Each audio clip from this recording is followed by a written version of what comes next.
आज अपन पढ़ेंगे कुपोषण व उससे संबंधित रोग। ठीक है, सबसे पहले देखते हैं कि भाई कुपोषण क्या होता है। ठीक है, तो कुपोषण देखना, कु यानी बुरा और पोषण यानी होता है भोजन, यानी ऐसा भोजन जो अपूर्ण हो, ठीक है, या दोषपूर्ण हो। अपूर्ण या दोषपूर्ण भोजन है वो कहलाता है कुपोषण। जैसे किसी व्यक्ति को भोजन दिया जाता है, उस भोजन की मात्रा कम हो या उसमें उपस्थित जो तत्व होते हैं उनकी मात्रा कम हो या ज्यादा हो, या भोजन की मात्रा अत्यधिक मात्रा में हो, तो वह जो भोजन है वो कहलाता है कुपोषण कहलाता है। यानी अपूर्ण या दोषपूर्ण भोजन कुपोषण कहलाता है। WHO की एक रिपोर्ट के अनुसार अपने पूरे विश्व के अंदर 30 करोड़ लोग ऐसे हैं जो कुपोषण के शिकार हैं। कुपोषण के कारण लोग, जो बच्चे होते हैं, उनकी शारीरिक वृद्धि एवं मानसिक विकास है वो रुक जाता है। ठीक है, कुपोषण है, इसको भी 4 भागों के अंदर बांटा गया है। 4 प्रकार का कुपोषण होता है। सबसे पहला आता है अल्प पोषण। लंबे समय तक दिए जाने वाला भोजन, लंबे समय तक दिए जाने वाला पोषण या भोजन, उस अगर वो अपर्याप्त मात्रा में हो तो वो भोजन कहलाता है अल्प पोषण। ठीक है, अगर किसी व्यक्ति को अगर कोई व्यक्ति भोजन ग्रहण कर रहा है, अगर अब उसको जो मिलने वाला जो भोजन है उसकी आवश्यकता से कम हो, अगर उसकी आवश्यकता से भी कम मात्रा में भोजन लंबे समय तक उसको मिल पा रहा है, तो ऐसा जो भोजन है या पर्याप्त मात्रा में भोजन मिल पा रहा है वो भोजन कहलाता है अल्प पोषण। ठीक है, नेक्स्ट है अति पोषण। जब लंबे समय से दिए जाने वाला जो भोजन है वो आवश्यकता से अधिक हो या पर्याप्त मात्रा से अधिक हो, पर्याप्त मात्रा से अधिक हो, तो वह जो पोषण है वो कहलाता है अति पोषण। किसी व्यक्ति को जो भोजन दिया जाता है वो जितनी उसकी आवश्यकता होती है, उस आवश्यकता से अगर वो ज्यादा भोजन ग्रहण करता है, वो स्थिति कहलाती है अति पोषण। ठीक है, नंबर 3 आता है असंतुलित पोषण।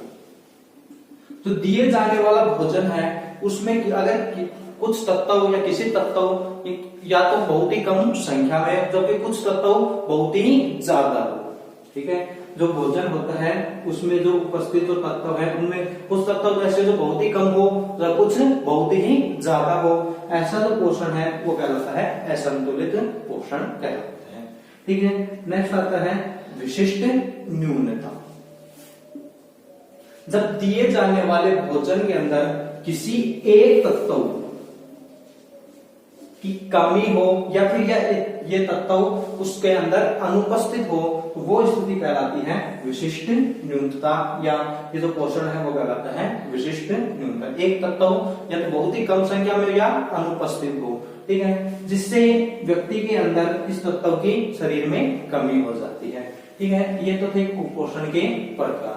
अब तो देखते हैं अपन कुपोषण से संबंधित रोग, इन कौन कौन से रोग हैं जो कुपोषण से संबंधित होते हैं। ठीक है, नंबर 1 आता है क्वासी और रोग। ये जो रोग है सामान्यतः प्रोटीन व कैलोरी की कमी से होता है। जो दिए जाने वाला जो भोजन है अगर उसके अंदर प्रोटीन व कैलोरी कम मात्रा में होती है तो उस स्थिति के अंदर क्वासी और रोग उत्पन्न होता है। सेकंड आता है मेरास्मस। मेरास्मस रोग है, ये भी प्रोटीन व कैलोरी की कमी से होता है। नंबर 3 रक्ताल्पता।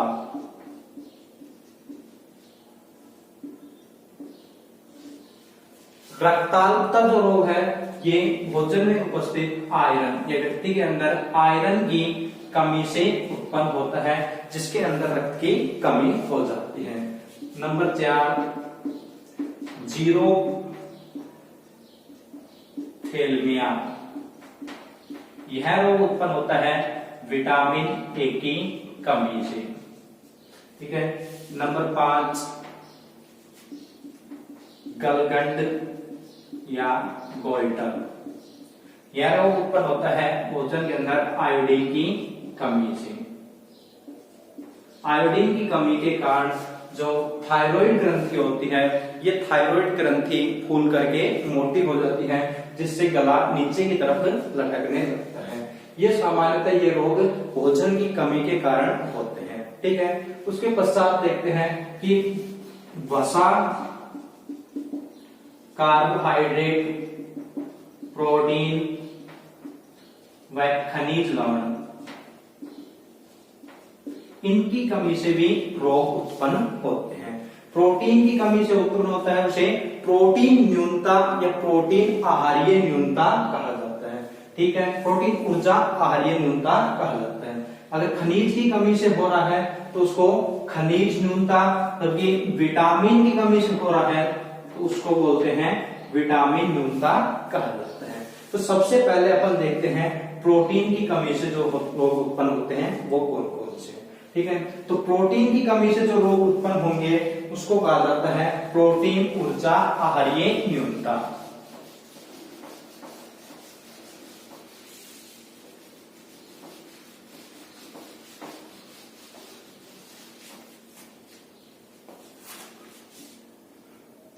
PEM इसको बोलते हैं, प्रोटीन ऊर्जा आहारीय न्यूनता। सामान्यतः ये रोग कार्बोहाइड्रेट, वसा व प्रोटीन की कमी से होता है। ठीक है। ज्यादातर ये 1 से लेकर के 5 वर्ष के आयु तक के बच्चों में ये रोग पाए जाते हैं। PEM के अंतर्गत 2 रोग आते हैं। नंबर 1 है क्वासी ओरकोर, जबकि नंबर 2 मेरास्मस।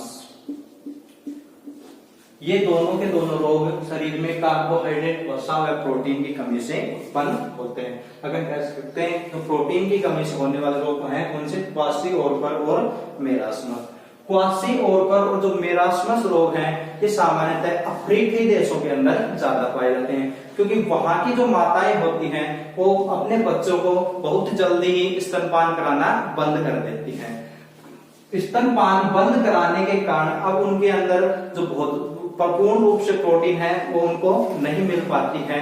साथ ही उनको जो भोजन दिया जाता है उसके अंदर मक्के का भोजन दिया जाता है। ठीक है। और मक्के के अंदर ट्रिप्टोफैन जो एमिनो अम्ल है ये नहीं पाया जाता है। इस एमिनो अम्ल के नहीं पाए जाने के कारण अब इन बच्चों के अंदर प्रोटीन का निर्माण नहीं हो पाता है, इसलिए ये रोग उत्पन्न, प्रोटीन की कमी से ये रोग उत्पन्न होते हैं। सबसे पहले देखते हैं अपन कौन सा? क्वासी ओरकर रोग। क्वासी ओरकर रोग है ये प्रोटीन की अत्यधिक कमी के कारण उत्पन्न होता है। सामान्यतः 1 से लेकर के 3 वर्ष के आयु के जो बच्चे हैं उनके अंदर यह रोग पाया जाता है। दिया जाने वाला जो भोजन होता है, बच्चों को जो दिया जाने वाला भोजन होता है उसके अंदर 1 ग्राम प्रोटीन की मात्रा प्रति किग्रा शारीरिक भार के अनुसार होनी चाहिए। यदि उस भोजन के अंदर 1 ग्राम प्रोटीन प्रति किग्रा शारीरिक भार से, जैसे कि बच्चे का वजन 10 केजी है तो उसको दिए जाने वाले भोजन के अंदर 10 ग्राम प्रोटीन होना चाहिए। तो इसी के अनुसार 1 ग्राम प्रति किग्रा शारीरिक भार से अगर दिए जाने वाले भोजन में प्रोटीन की कमी होती है, इससे कम प्रोटीन दिया जाता है, वो स्थिति कहलाती है क्वासी ओरकर। ठीक है। 1 ग्राम प्रति केजी शारीरिक भार, यानी किसी का 8 किलो वजन है तो दिए जाने वाले भोजन के अंदर 8 ग्राम प्रोटीन होनी चाहिए। ठीक है, अगर किसी का 10 केजी है तो दिए जाने वाले भोजन के अंदर 10 ग्राम प्रोटीन उसको देनी होनी चाहिए। अगर इससे कम मात्रा के अंदर उसको प्रोटीन दी जाती है वो स्थिति उत्पन्न हो जाती है, क्वार्सी-ओरकोर रोग की स्थिति उत्पन्न होती है। अब देखते हैं भाई क्वार्सी-ओरकोर के लक्षण। ये रोग जब बच्चों में होता है तो उनका जो शारीरिक भार है वो लगातार कम होता है, त्वचा है वो खुरदरी हो जाती है, उस पर खुजली चलने लग जाती है तथा सूखी हो जाती है। ठीक है, इसके अलावा जो बच्चों का जो पेट है वो बाहर निकलने, केवल पेट बाहर निकलने लगता है, शरीर पर सूजन आने लगता है। ठीक है, ये तो थे इसके जो क्वार्सी-ओरकोर रोग है इनके लक्षण। ठीक है, उसके बाद नंबर 2 आता है दूसरा रोग पीईएम के अंतर्गत मेरास्मस। मेरास्मस जो रोग है ये भी सामान्यतः प्रोटीन, कार्बोहाइड्रेट व वसा की कमी से होता है। ठीक है, इसके लक्षण क्या है ये देखना। ज्यादातर ये रोग वैसे तो 1 वर्ष के तक के बच्चों के अंदर पाए जाते हैं। प्रोटीन की जो कमी होती है, इन तत्वों की जब भोजन में कमी होती है तो बच्चों के अंदर उनकी शारीरिक भार कम होने लगता है। ठीक है, साथ ही इनकी जो पैर हैं या जो टांगे हैं इतने पतले हो जाते हैं कि इनकी मांसपेशियां और अस्थियां स्पष्ट दिखाई देने लगती हैं। नेत्र है ये अंदर की ओर धस जाते हैं, जबकि जो शरीर है, जो चेहरा है वो मुरझा जाता है, सूखा नजर आ जाता है, मुरझाया हुआ नजर आता है। इसके अलावा इसके अंदर मेरास्मस रोग के अंदर शरीर के ऊपर सूजन नहीं आता है, जबकि क्वार्सी-ओरकोर जो रोग है उसमें शरीर के ऊपर सूजन आता है। ठीक है, इसके अलावा अगर हम बात करें, ये तो थे किसके बात थी, पीईएम प्रोटीन आहारी ऊर्जा न्यूनता की बात कर रहे थे अपन। ठीक है, इसके अंतर्गत तो 2 रोग आ गए। इसके अलावा जो कुछ देश है, विकसित कंट्री ऐसी होती हैं, उन देशों के अंदर लोग आवश्यकता से अधिक भोजन ग्रहण करते हैं। आवश्यकता से अधिक भोजन ग्रहण करने के कारण उनके अंदर मोटापा की स्थिति उत्पन्न हो जाती है। अगर सामान्य भार से 20% भार अधिक हो जाए शरीर का, ठीक है, जो सामान्य भार होना चाहिए उससे अगर उसका भार 20% अधिक हो जाता है, उस स्थिति के अंदर मोटापा उत्पन्न हो जाता है। मोटापे के कारण मधुमेह, कैंसर जैसी बीमारी उत्पन्न हो जाती है। सेकंड अपन बात करें, ये तो थी प्रोटीन की कमी से। दूसरा आता है खनिज लवण न्यूनता। खनिज लवण न्यूनता से रोग उत्पन्न होता है, वो है ओस्टियो छिद्रता या अस्थि छिद्रता। अस्थि छिद्रता ये सामान्यतः ये रोग उत्पन्न होता है शरीर के अंदर कैल्शियम तत्व की कमी से उत्पन्न होता है, जिसके अंदर हड्डियां भंगुर हो जाती हैं और कमजोर हो जाती है। ठीक है, नंबर 3 आएगा विटामिन न्यूनता। और विटामिन की न्यूनता वाले रोग हैं, इनके बारे में अपन कल पढ़ेंगे। जो टोटल विटामिन है किसकी कमी से कौन सा रोग उत्पन्न होता है।